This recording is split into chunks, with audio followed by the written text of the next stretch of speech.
profesionale të luftoj dhe të mos mposhtet nga Izraeli, nga ushtria izraelite më e përsosura e atij rajoni. Dhe zonë një Hamas me logjistik kush e përkrahu ata ushtar atje.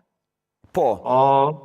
Po e qartë, por Arjanit, po e shfrytëzojmë rastin nëse na lejohet, besoj që edhe koha na lejon që këtë bisedën tonë do të afrojmë pak nga pak e do të vim te Kosova dhe normalisht nuk mund të nisim pa i kaluar disa prej gjërave që ju i keni paralajmëruar.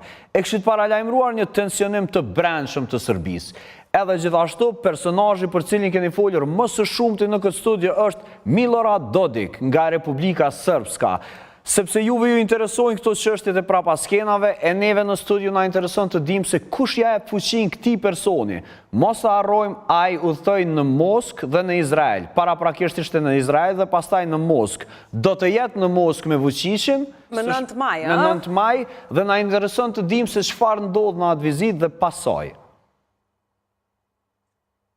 Unë kom dhonë data, kom dhonë muaj për ngjarje të caktuara, po këto janë bo me qëllim të ngritjes së vetdijes së qytetarëve tonë se çfarë po ngjet me rajonin, sepse rajoni ne jem koishi këtu, krejt fqinj, dhe nuk na duhet pak të vi edhe i njëjti skenar edhe në vendin tonë. Pra, vitin e kaluar kemi paralajmëruar ngjarje dhe këto sot po i përjetojmë, po e shohim që është një Serbi e bllokuar, është një qeveri e paralizuar. Në Serbi është një shtet jo funksional, sepse institucionet e dërmuese shtetërore janë jashtë funksionit. Janë pa punëtor administrativ, universitetet nuk funksionojnë, spitalet e shumta dhe ambulantat nuk janë në funksion të plot, por vetëm në raste emergjente dhe disa kompani publike atje. Pra shteti është në kolaps total për gati më shumë se 5 muaj.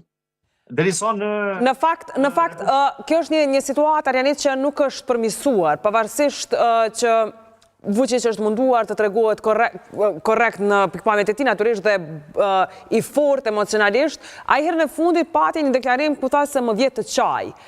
Po e ndjen frikën, po e ndjen fundin e tij. Por gjithashtu shtoj se më vijnë ide të errta në kokë. Çfarë do të thotë kjo?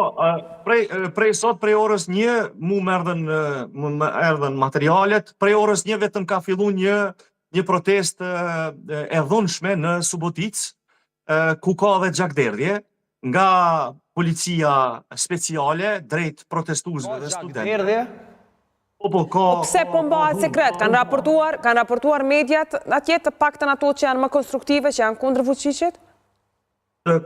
Disa i kanë, po më shumë janë materialet të cilat vinë burojnë nga vetë vendi ngjarjes, pra video live. E pse po mbahet sekret? Pse po mbahet e mbyllur? Urdhoni edhe një herë? Nëse nuk po raportohet për të, dhe thoni që më shumë janë korrespondenca të njerëzve lokal aty, pse sipas teje mund mbahet sekret kjo? Sepse këtu është shteti totalitar, zoja e unë. Shteti totalitarist, siç është Serbia, i ka në dorë të gjitha mekanizmat shtetëror, veçmas dhe posaçërisht mediat. Po sot kemi rrjetet sociale, kemi aktivistë sërbë që janë shumë zë i fortë në fakt i asaj që ndodh në Serbi. Ku ishin ata në kohën e Banjskas? Ku ishin ata për raportim të masakrit? Ka qenë Biserko, ka qenë Sandulović. Janë të gjithë skenarist dhe skenar, pra besojoni vetvetes televizionit juaj dhe mësaferëve të cilit i ftoni, jo të gjithë